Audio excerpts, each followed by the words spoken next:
করবেন না, লড়াচড়া করবেন না, চুপচাপ মেরে বসুন। কথাটা কত ইম্পর্টেন্ট আপনার এক্ষুনি এইখান দিয়ে প্রমাণ হবে। এখান দিয়ে যদি এখান দিয়ে প্রমাণ না হয় তাহলে ভাবতে হবে আপনার ভিতরে ইমানের কাজ করছে না, আপনার ব্যাটারির চার্জ নিচ্ছে না। এই দেখুন এইখান থেকে এক্ষুনি প্রমাণ হবে। আপনি চুপচাপ লড়াচড়া করবেন না বলেছি আপনাকে। এক, আপনি রাজমিস্ত্রি কাজ করেন, আপনি ঈদের এক সপ্তাহ আগে বাড়ি আসছেন, শপিং মলে ঢুকেছেন, ছেলের জন্য জামা কাপড় কিনেছেন, মেয়ের জন্য লেহেঙ্গা কিনেছেন, স্ত্রীর জন্য বেনারসি শাড়ি কিনেছেন, আপনার মায়ের জন্য একটা শাড়ি শপিং মলে এরকম বারবার দেখছেন, পছন্দ করছেন। সেই সময়তে আপনার স্ত্রী ফোন করে বলছে, কোথায় আছো? না, আমি শপিং মলে আছি। কি করছো? না, তোমাদের জামা কাপড় কেনা হয়ে গেছে, মায়ের জন্য একটা শাড়ি পছন্দ করছি। আপনার স্ত্রী তখন এখান থেকে ফোনে এই কথাটা বলছে, কেন তুমি বারবার মায়ের জন্য শাড়ি কিনবে? তোমার আর তিনটে ভাই চোখে দেখতে পায় না? ঘরে চলে আসো বলছি তোমাকে। মায়ের জন্য কতবার বুড়ি মানুষ কত শাড়ি পরে। এ বইয়ের কথা শুনে ঠক ঠক করে কাঁপতে কাঁপতে ঘর চলে এলো। এর মেজ ভাই একই কেস, ছোট ভাই একই কেস, ল ভাই একই কেস। চার ভাই বাড়ি চলে এলো ঈদের এক সপ্তাহ আগে। ঈদের দিন সন্ধ্যা পর্যন্ত তোমার মা একটা নতুন শাড়ি পরে ঈদের নামাজ পড়তে পারলো না। তোমার আব্বা একটা নতুন লুঙ্গি পরে ঈদের নামাজ পড়তে পারলো না।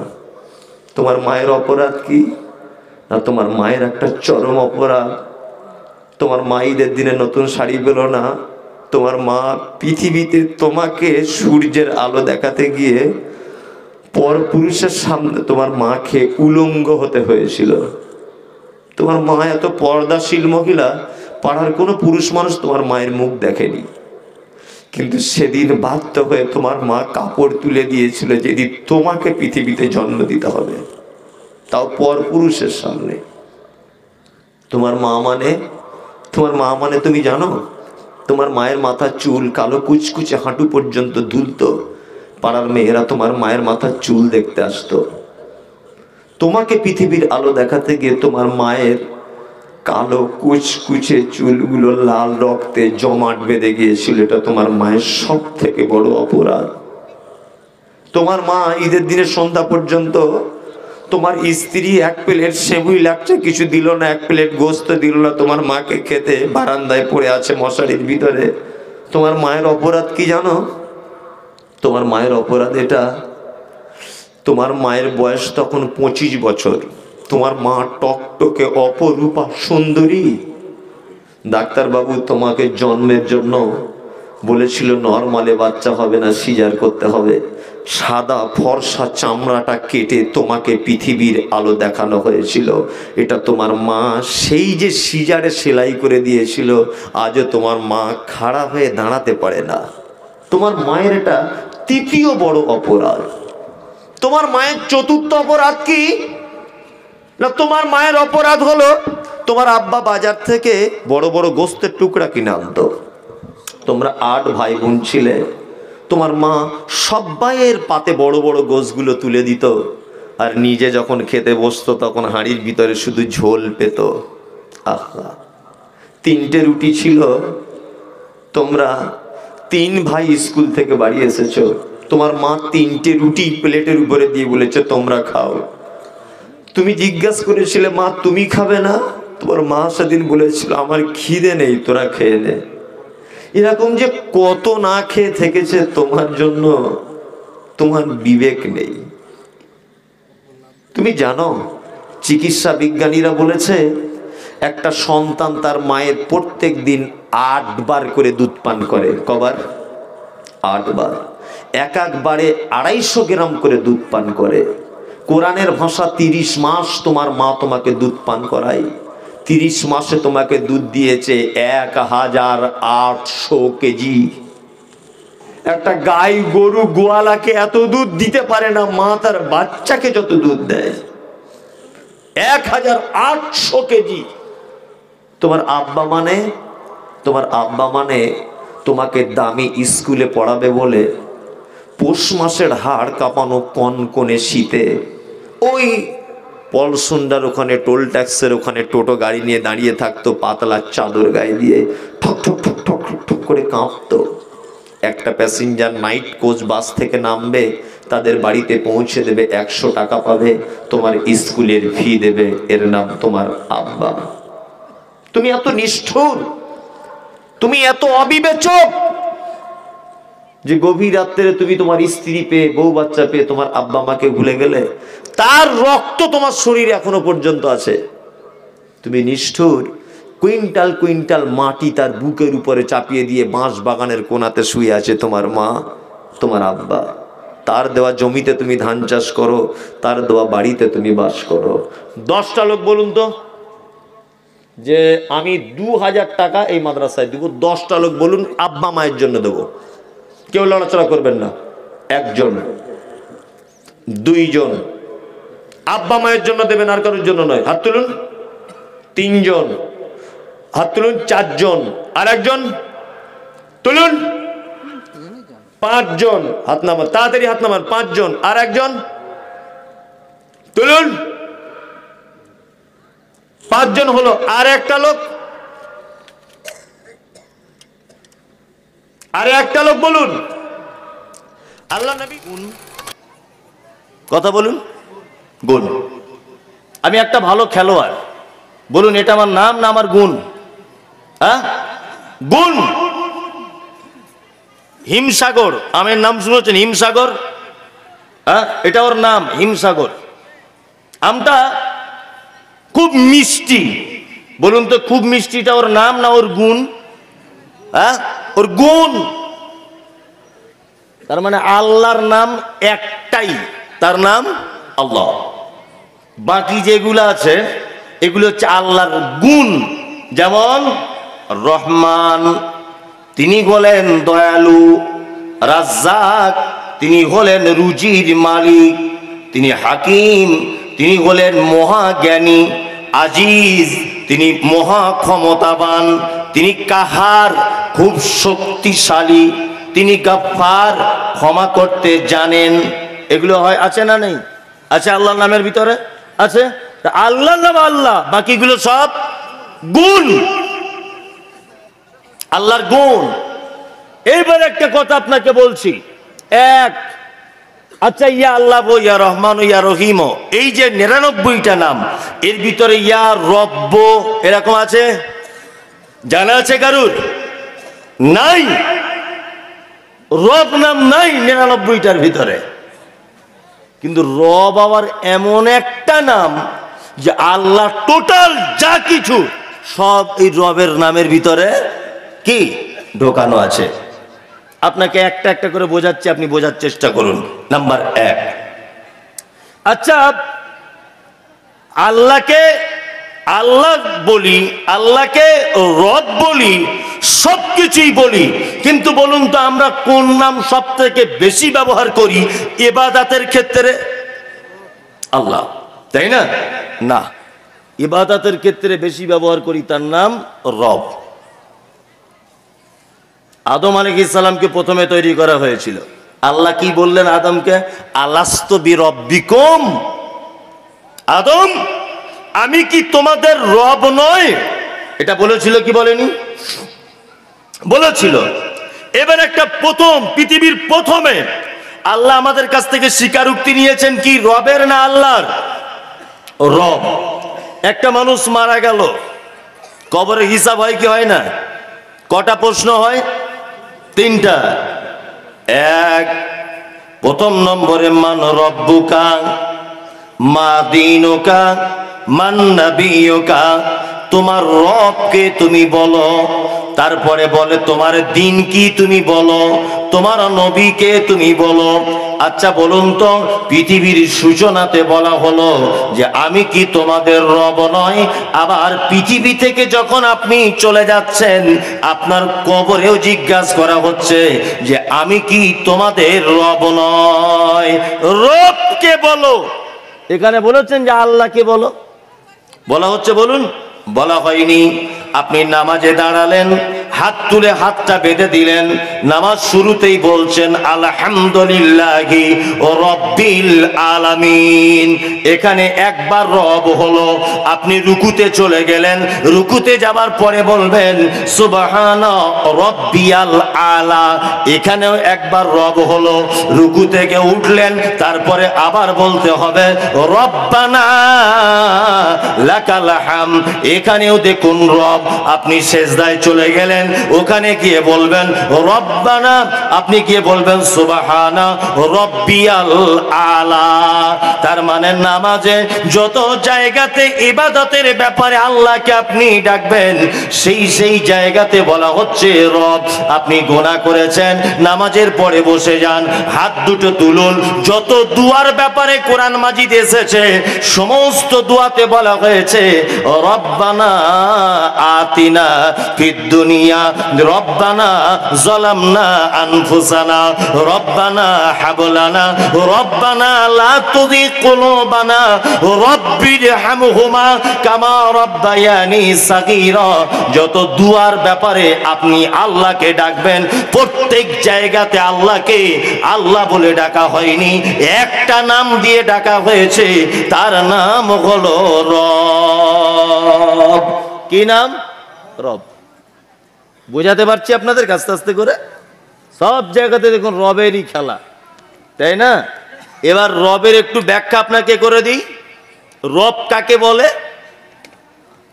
যাহার যেখানে যতটুকুন প্রয়োজন বিনা চাওয়াতে যিনি দেন তিনি হলেন রব। বুঝতে অসুবিধা হলো? আবার বলছি, যাহার যেখানে যতটুকুন প্রয়োজন বিনা চাওয়াতে যিনি দেন তিনি কে? রব। চাওয়া লাগে না। আপনার স্ত্রী পেটে বাচ্চা, পরপর 4টে বেটি হয়েছে, আপনি দোয়া করছেন আল্লাহ আমার এবার একটা বেটা দাও, এবার একটা বেটা আল্লাহ আমায় দাও। আপনার মা দোয়া করছে আল্লাহ আমার একটা পোতা দাও, বেটার একটা ছেলে হোক। আপনার শাশুড়ি দোয়া করছেন একটা নাতি আমার হোক। এই দোয়া করে কি করে না? করে করে। ছেলে হলো, আচ্ছা বলুন তো দেখি, কেউ আপনারা দুয়ার ভিতরে কথা বলেছিলেন আল্লাহ আমার যে ছেলেটা দেবে তার যেন কানে ফুটো করা থাকে, আল্লাহ আমায় তুমি যে ছেলেটা দেবে তার যেন মাথায় চুল থাকে, আল্লাহ তুমি আমাকে যে ছেলেটা দেবে হাতে যেন 10টা আঙুল থাকে 5টা করে, আল্লাহ তুমি আমাকে যে ছেলেটা দেবে পায়ের যেন তার 10টা আঙুল থাকে, আল্লাহ তুমি আমার যে বেটাটা দিবে এই বেটাটা যেন মুখের ভাষায় কথা বলতে পারে, বোবা যেন না হয়, আল্লাহ তুমি আমাকে যে বেটাটা দিবে এটা যেন অন্ধ না হয়। এই দোয়া কেউ করে? কেউ করে না। কি দোয়া করে? আল্লাহ বেটা দাও। আল্লাহ বলছে বান্দা আমার নাম রব, তুই বেটা চেয়েছিস কিন্তু বেটার শরীরের যা কিছু প্রয়োজন আমি আগে থেকেই সেটিং করে তোকে দিয়ে দিয়েছি, এটা চাওয়া লাগবে না। তার যেখানে যেটা প্রয়োজন আমি আল্লাহ দিয়ে দিয়েছি। আমি ইচ্ছা যদি করতাম তোর বেটার নাকটাকে এই জায়গায় দিয়ে দিতে পারতাম, তোর বেটার চোখটাকে এই জায়গাটায় দিয়ে দিতে পারতাম। এটা আল্লাহ পারে কি পারে না? পারে কি পারে না? আল্লাহ বলছে বান্দা চাওয়া লাগবে না, এমনিতেই যেখানে যেটা যার সেটিং করার প্রয়োজন আমি আল্লাহ সেটিং করে দিব। আমার নাম হলো রব। আমার নাম কি? রব। আপনাকে রব দেখালি আজকে রাত 1টা বেজে যাবে। শুধু যদি আপনাকে রব দেখাই, যদি প্রথমে বলছিল না ফাতেহা, মনে মনে ভাবছিলেন না ফাতেহার আবার কি বলবে, 2টো আয়াত বলবো তো 2 ঘন্টা লাগবে। দুটোরই যদি ব্যাখ্যা করা যায় মিনিমাম 2 ঘন্টা তো লাগবেই। দেখুন 2 ঘন্টা লাগছে কিনা। এটা 1 ঘন্টা হতেই যাচ্ছে, এখনো রব শেষ হয়েছে? রবই শেষ হয়নি, এখনো 7টা আয়াত বাকি। আল্লাহ রব কাকে বলে আপনাকে আর একটা জিনিস দিয়ে বোঝাই। এই এখান থেকে কেউ দার্জিলিং এ বেড়াতে গেছেন? আলহামদুলিল্লাহ একজন গেছেন। কেউ? অনেকজন গেছেন দার্জিলিং। আমিও গিয়েছিলাম গত বছরে, আমার স্ত্রী আমার ছেলে মেয়ে সবাইকে নিয়ে দার্জিলিং বেড়াতে গিয়েছিলাম। প্রতি বছরে কোথাও না কোথাও যাই। তা ওখানে গিয়ে আমি একটা জিনিস দেখলাম যে দার্জিলিং এর যে কুকুরগুলি ওখানে ঘুরছে আপনারা লক্ষ্য করেছেন যারা জানেন, সেই কুকুরগুলোর দেখলাম গায়ের লোমগুলো 1 বিঘার কাছাকাছি বড়, দেখেছেন? আপনারা লক্ষ্য করেননি, আপনারা কি আছেন ঘুরতে, দেখেছেন? আলহামদুলিল্লাহ উনি দেখেছেন। আচ্ছা, আমাদের পশ্চিম বাংলার ভিতরেই তো দার্জিলিংটা, না বাইরে? ভিতরে। মুর্শিদাবাদ জেলার কুকুরগুলোর গায়ের লোম কত বড় বড়? 1 ইঞ্চি তাও না, তাই না? তাহলে ওইখানকার বড় কেন?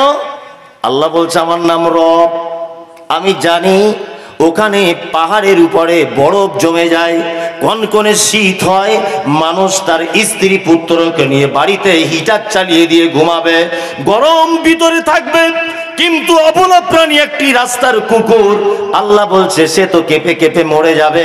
এই জন্য আমার নাম হলো রব। পশ্চিম বাংলাতে বরফ পড়ে, মুর্শিদাবাদ জেলায় বরফ পড়ে না, দার্জিলিং এ বরফ পড়ে, কাশ্মীরে বরফ পড়ে, ওই জন্য ওইখানকার প্রাণীগুলোর গায়ের লোমগুলো বড় বড়। তার মানে ওখানে ওদের কম্বলের ব্যবস্থা নাই, ওদের কোন রকমের হিটারের ব্যবস্থা নাই।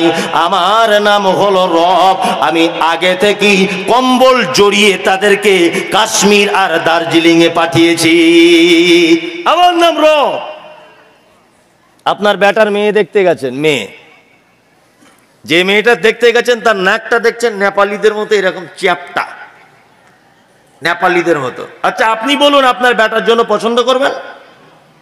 করবেন? করবেন না। আপনার বেটির জন্য ছেলে দেখতে গেছেন, দেখছেন ছেলেটা দেখতে একদম কালো কুচকুচ কুচকুচ করছে, ঠোঁটটা মোটা, মাথার চুলগুলো পাখির বাসা নাইজেরিয়ানদের মতো। আচ্ছা বলুন, আপনার সুন্দরী মেয়ের জন্য এই ছেলেটা পছন্দ করবেন আপনি? করবেন? করবেন না, করবেন না।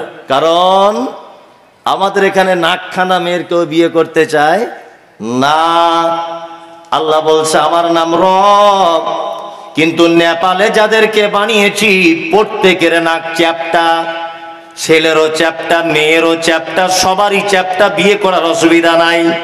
নাইজেরিয়ানের মাটিতে যাকে বানিয়েছি সবার মাথার চুলগুলো পাখির বাসার মতো, সবাই কালো, সবারই ঠোঁটটা মাটির দিকে ঝোলা, মোটা মোটা তাদের ঠোঁট, এক অপরকে বিয়ে করার কোনো সমস্যা নাই।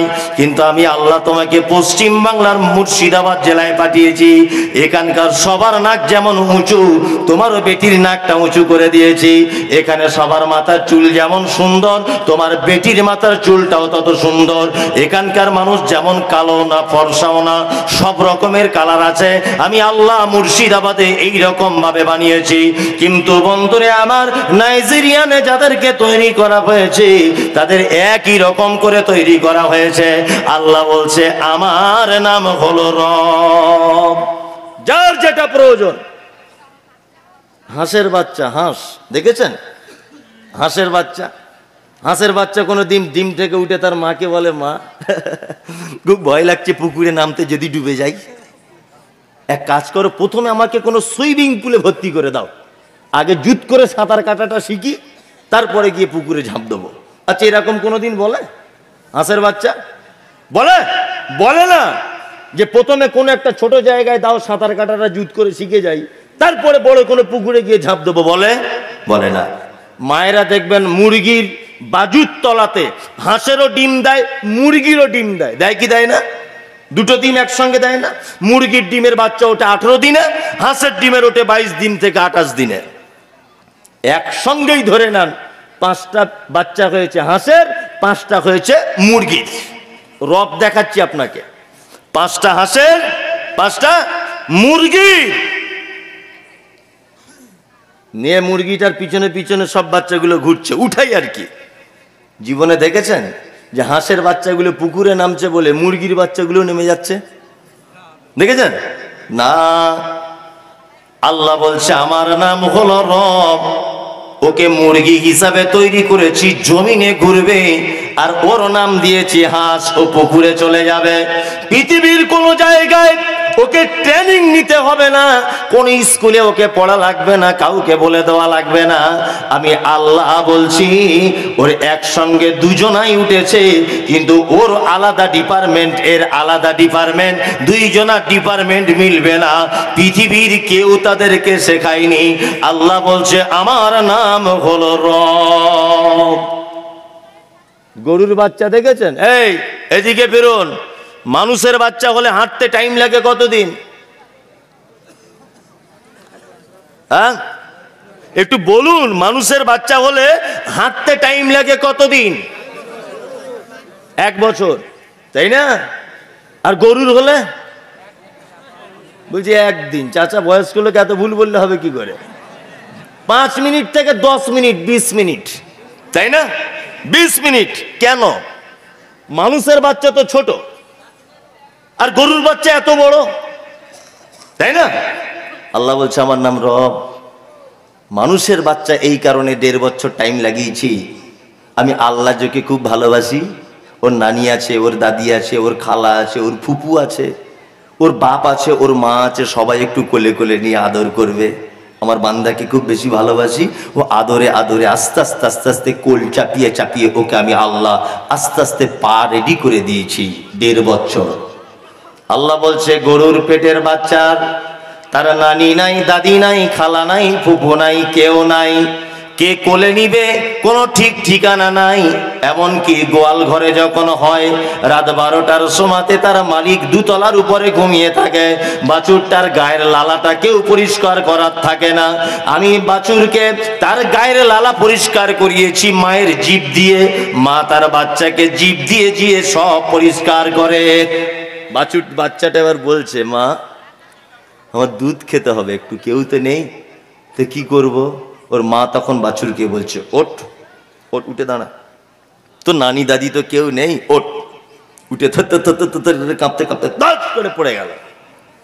ওর মা আবার বলছে, ওঠ ওঠ, আবার ওঠ। আবার উঠে দাঁড়িয়ে থরথর করে কাঁপছে, বলছে মা দুধ কোন দিকে? বলছে চল পিছনের দিকে যা, 2টো পায়ের মাঝখানে দেখ তোর দুধের বাঁট ঝুলছে। বাছুরটা দুধ চুষছে, দুধ আসছে না। তোর মাকে আবার বলছে, মা দুধ কই আসছে না খুব একটা। বলছে ওরে আমি প্রথম মা হয়েছি তো, দুধের রাস্তা ক্লিয়ার নেই, ওই জন্য চুষবি আর মাঝে সাঝে এইরকম করে গুঁতো মার, এরকম করে গুঁতো মার, মাঝে সাঝে এরকম করে মার। চুপচুপ করে চুষছে আর মাঝে সাঝে এরকম করে ধাক্কা দিচ্ছে। দেখেছেন এগুলো? কে শেখালো? কে শেখালো ওকে যে এইভাবে ধাক্কা দিতে হবে? ও করে কি করে না বলুন? করে করে। কে শেখালো? আল্লাহ। আল্লাহ বলছে আমার নাম রব। ও নানি দাদি কেউ নেই বলে সাথে সাথে পা হাত পা সব পার্টস রেডি করে দিয়েছি, উঠে তুই তোর মায়ের দুধ পান কর। মানুষ, তোকে যে খুব ভালোবাসি, 1.5 বছর শুধু কোলে করে নিয়ে ঘুরবে, তোকে গান গাইবে, আদর করবে।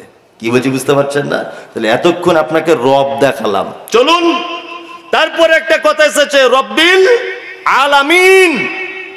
কাল যদি আনন্দবাজার পত্রিকায় দেয় মাটির তলায় কিছু মানুষ খুঁজে পাওয়া গেছে, বলুন তো আশ্চর্য হবেন কি হবেন না? আশ্চর্য হবেন? তাদেরও জলসা হয়, তাদেরও ইয়াসিন সাহেব আর মমতাজুল ইসলাম জলসা করে। বিশ্বাস করবেন? করবেন? কেউ কেউ বিশ্বাস করবে না। মাটির তলায় আবার মানুষ পাওয়া যায়। কিন্তু আল্লাহ বলছে আলামিন, অসংখ্য জগতের মালিক, মাটির তলাতেও জগৎ থাকতে পারে।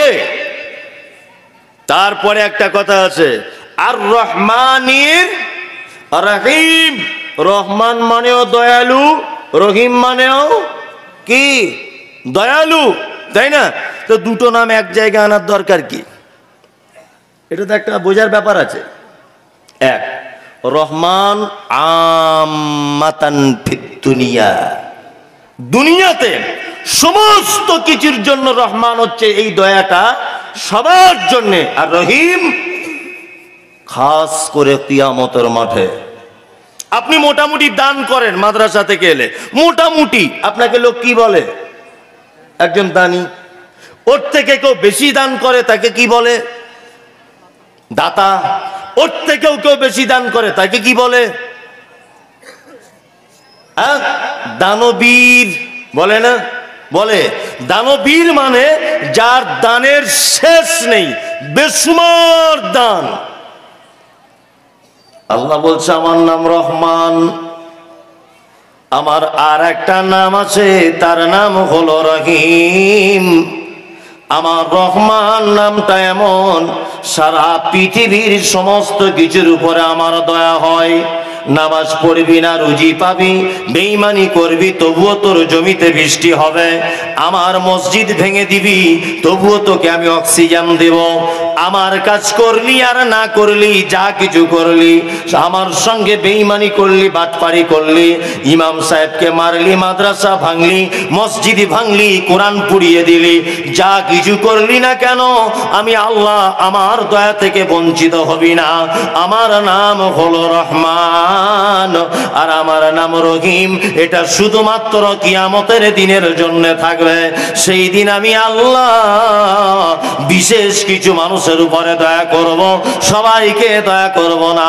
আর সেই দিন যার প্রতি আমার দয়া হয়ে যাবে তার থাকার জায়গা হবে জান্নাত। থাকার জায়গা কোথায়? জান্নাত। তারপরে কি আছে? মালিকি ইয়াউমিদ্দিন, কিয়ামতের দিবসের মালিক কে? আল্লাহ। কিয়ামতের দিবস সম্পর্কে ধারণা আছে আপনাদের যে কিয়ামতটা কেমন হবে? দেখা আছে? আপনাকে একটু দেখাই, আমি আমার দিকে ফিরুন। কিয়ামতটা কেমন হবে বাস্তবে আপনাকে দেখাচ্ছি। দেখুন, এক, আল্লাহ তাআলা বলছেন, কিছুদিন আগে আপনারা দেখেছেন যে তুরস্কের মাটিতে একটা ভূমিকম্প হয়েছিল, দেখেছেন না? দেখেছেন? দেখেছেন। ভূমিকম্পে এইভাবে কাঁপতে কাঁপতে কাঁপতে কাঁপতে অজস্র মানুষ তারা ধ্বংস হয়েছে। বিজ্ঞানীরা বলছে যে মাটি থেকে ৮,০০০ ফুট নিচে মূল ভূমিকম্পটা হয়েছিল, তার ফলে উপরের মানুষ অজস্র মারা গেছে তুরস্কের মাটিতে। আর কিয়ামতের দিন আল্লাহ তাআলা বলছেন, ইজা জুলজিলাতিল আরযু জিলজালাহা ওয়া আখরাজাতিল আরযু আসকালাহা। ঢালাই মেশিনে যেমন সিমেন্ট বালি, সিমেন্ট খোয়া পাথর দিয়ে যেমন এইরকম ঘোরানো হয়, আল্লাহ বলছেন কিয়ামতের দিনের যে ভূমিকম্প হবে ওই ভূমিকম্পর ফলে মানুষ নিচের দিকে চলে যাবে, ও আখরাজাতিল আরযু আসকালাহা, মাটির তলায় থাকা সমস্ত ভারী জিনিসকে আল্লাহ সুবহানাহু ওয়া তাআলা উপরে তুলে দিবেন, মানে এইরকম ঢালাই মেশিনের মতো পাক দিয়ে দিবেন। এটা কিয়ামতের দিনের ভূমিকম্প। দুই, আল্লাহ তাআলা বলছেন, ইয়া আইয়ুহান নাসু তাকু রাব্বাকুম ইন্না জালজালাতাস সাআতি শাইউন আযীম। আল্লাহ বলছেন, মানুষ তোমরা তোমার রবকে ভয় করো, নিশ্চয়ই কিয়ামতের দিবসের ভয়াবহতা বড়, ভয়াবহতা বড় কঠিন। এই কথা বলতে গিয়ে তিনি আবার বলছেন, ইয়াউমা তারাউনাহা তাযহালু কুল্লু মুরজিআতিন আম্মা আরজাআত ওয়া তাযাউ কুল্লু যাতি হামলিন হামলাহা ওয়া তারান নাসা সুকারা ওয়া মা হুম বিসুকারা ওয়ালাকিন্না আযাবাল্লাহি শাদীদ। একজন মা পেটে তার বাচ্চা থাকে, এই বাচ্চাটা সেদিন কিয়ামতের দিন এমনিতে হয়ে যাবে, তলার দিক দিয়ে পড়ে যাবে, মা বুঝতে পারবে না। দুই, একটা মা তার সন্তানকে বেশি ভালোবাসে, কিন্তু সন্তান তার মায়ের কাছে দুধ পান করার জন্য বারবার বলবে, মা সেদিন তার বাচ্চাকে দুধ পান করানোর কথা ভুলে যাবে। মানুষগুলিকে দেখতে পাওয়া যাবে তারা যেন সব মাতালের মতো করে ঘুরছে। আল্লাহ বলছেন, ওমা হুম বিসুকারা, একজনও মদ পান করেনি, ওয়ালাকিন্না আযাবাল্লাহি শাদীদ, শুধু আমার কঠিন আযাবের ভয়ে মানুষ সব কিয়ামতের মাঠে মাতালের মতো করে ঘুরবে। এর নাম কিয়ামতের মাঠ। মালিক ইয়াউমিদ্দিন, সেই কিয়ামতের দিবসের মালিক কে? আল্লাহ। তারপরে কি বলি? ইয়াকা না'বুদু ওয়া ইয়াকা নাস্তাঈন। আল্লাহ তোমারই শুধু ইবাদত করি আর তোমারই কাছে শুধু সাহায্য চাই। মানুষ যদি এই দুটো আয়াত মাত্র যদি বুঝে যায়, তাহলে আমাদের সারা ভারতবর্ষে পশ্চিম বাংলাতে একটাও মাজার, একটাও পীর হুজুর অলি কেউ টিকতে পারবে না। শুধু এই দুটো আয়াত যদি মানুষ বুঝে যায়, এক, ইয়াকা না'বুদু, ইবাদত শুধু তোমারই জন্য করি। ইবাদত কার জন্য করা লাগবে? কার? আল্লাহর। বলছে বড় হুজুরের জন্য 2 রাকাত নফল নামাজ, মেজ হুজুরের জন্য 2 রাকাত, ছোট হুজুরের জন্য 2 রাকাত, ওই যে হুজুর মরে গেছে ওই হুজুরের জন্য 2 রাকাত। হুজুরের জন্য নামাজ হতে যাবে কেন? কেন? ইয়াকা নাস্তাঈন, সাহায্য কার কাছে চাওয়া লাগবে? আল্লাহর কাছে চাওয়া লাগবে। আল্লাহ ছাড়া পৃথিবীর কারো কোন রকম ভাবে দ্বারস্থ হওয়া চলবে চলবে না। অনেক মুসলমান বুঝে না, ইসলাম বুঝে না, আল্লাহকে বাদ দিয়ে রাত দিন সেজদাতে গিয়ে পড়ে আসে। আছে না? অনেক জায়গাতে দেখা যায় কি যায় না? যায়। আমি এই গল্পটা অনেক জায়গাতে বলি যে হাজি আলী, মুম্বাইয়ের হাজি আলী, হাজি আলীতে গেলাম, গিয়ে দেখছি কোটিপতি লোক 4 চাকা গাড়ি করে এসে নেমে মাজারে সেজদা দিয়ে ব্যবসাতে লস হয়েছে বলে বাবার কাছে টাকা চাইছে, আর বলছে বাবা ব্যবসাতে 1.5 কোটি টাকা লস, তুমি দয়া করে আমাকে কিছু সহযোগিতা করো। আর আমি যেতে যেতে দেখছি একটা লোকের হাত নাই, একটা লোকের পা নাই, কারো চোখ নাই, কেউ ল্যাংড়া, কেউ বোবা, কেউ কুঁজো।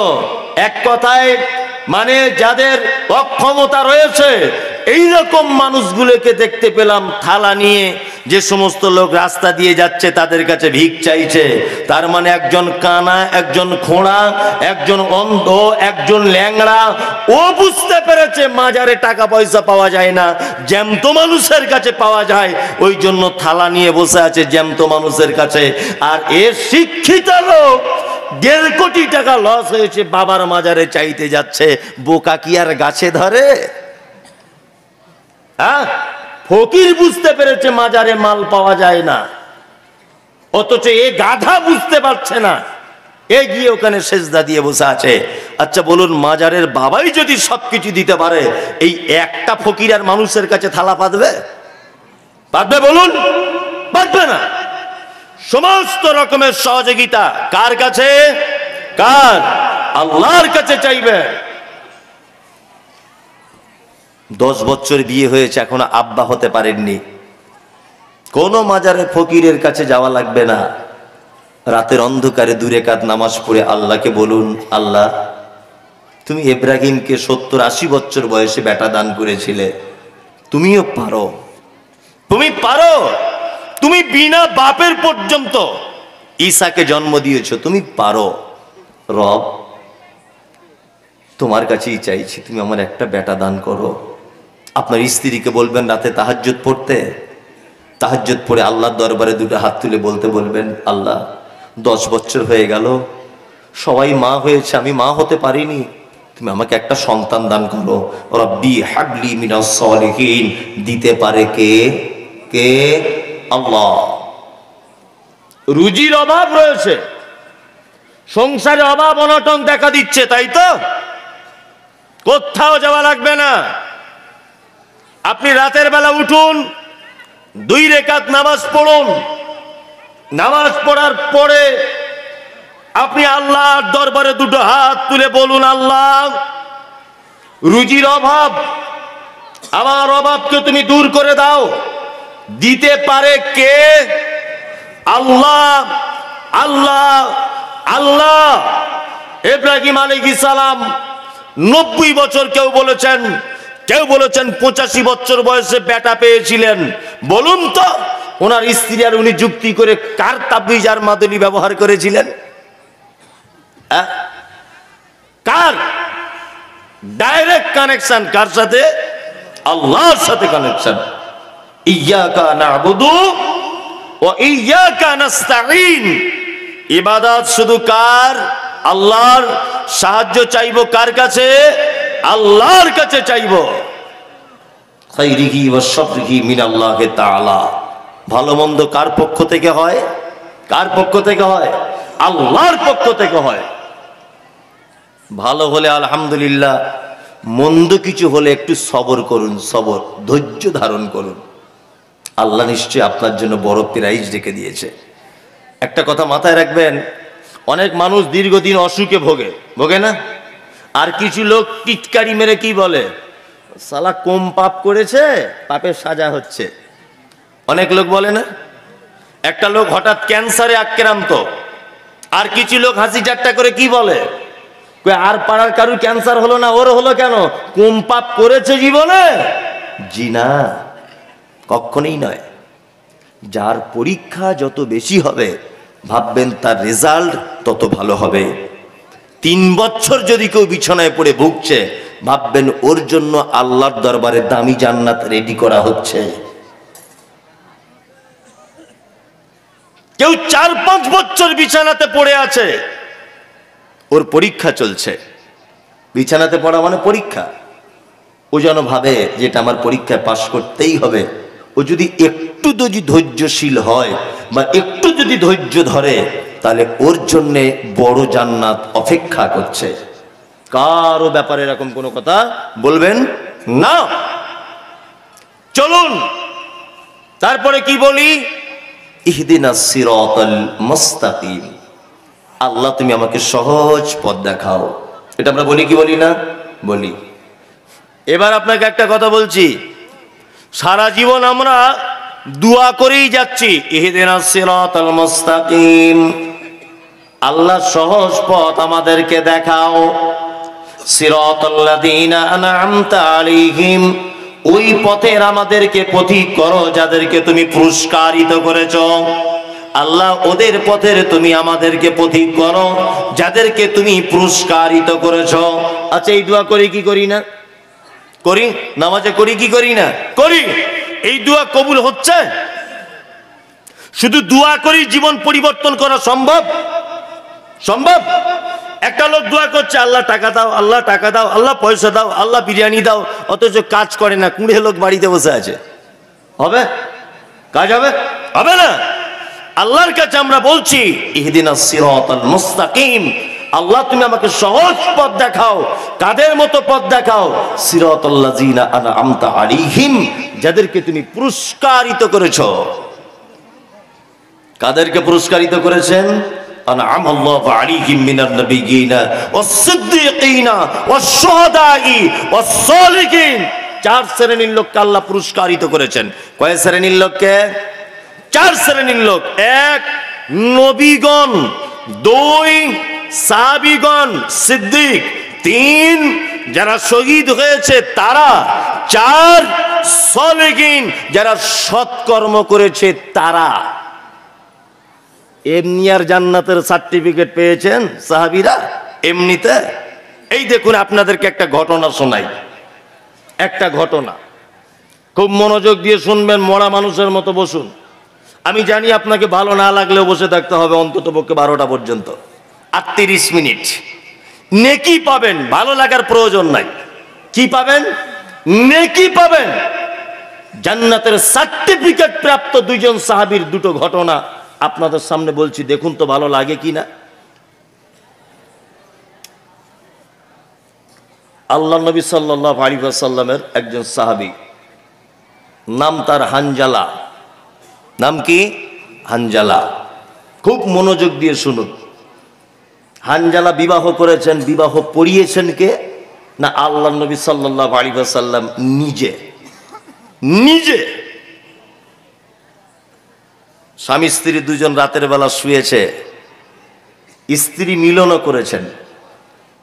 গভীর রাত্রিতে আল্লাহ নবী সাল্লাল্লাহু আলাইহি ওয়াসাল্লাম উহুদের যুদ্ধের ডাক দিলেন, এই সাহাবীরা বেরিয়ে এসো, উহুদের যুদ্ধের জন্য বেরিয়ে এসো। হানজালার কানে যখন এ আওয়াজ গেল, হানজালা সবকিছু ছেড়ে দিয়ে স্ত্রীকে বললেন, আল্লাহর নবী জিহাদের জন্য ডেকেছেন, যদি আমি ফেরত আসি তাহলে আমি একজন গাজী, তুমি আমার দুনিয়ার স্ত্রী, যদি মরে যাই আমি একজন শহীদ, তুমি আমার আখিরাতের স্ত্রী। চলে গেলেন হানজালা যুদ্ধতে। উহুদের যুদ্ধে মুসলিম সৈন্য 70 জন শহীদ হয়েছে।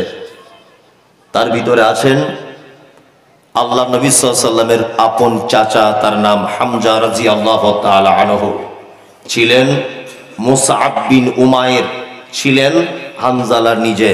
আমি মুমতাজুল ইসলাম আজ থেকে 15 দিন আগে বা 20 দিন আগে এই সমস্ত 70 জন সাহাবীর কবর দেখে এসেছি। আল্লাহু আকবার। হাজী সাহেব যারা আছেন দেখেছেন, উহুদের পাহাড়ের ঠিক ডান দিকে মনে হচ্ছে বিশাল একটা কবর, চারিদিকে রেলিং দিয়ে ঘেরা আছে। 70 জন সাহাবীর কবর এইখানে রয়েছে। 70 জন। আল্লাহ নবী সাল্লাল্লাহু আলাইহি ওয়াসাল্লাম 70 জনের ভিতরে 68 জনকে খুঁজে পেয়ে এক জায়গায় জমা করেছেন, মৃত লাশগুলোকে। 2টো লাশ পাওয়া যাচ্ছে না, আল্লাহ নবী সাল্লাল্লাহু আলাইহি ওয়াসাল্লাম পাচ্ছেন না। কার? এক হচ্ছে হানজালা, 2 আপন চাচা, নাম হচ্ছে তার হামজা রাদিয়াল্লাহু তাআলা আনহু। 2টো লাশ খুঁজে পাচ্ছেন না। সাহাবীদেরকে বিশ্ব নবী বললেন, যাও গিয়ে খুঁজে দেখো তো, খুঁজে দেখো লাশগুলো কোথায়। সাহাবীরা খুঁজছেন, সাহাবীরা খুঁজতে গেছেন।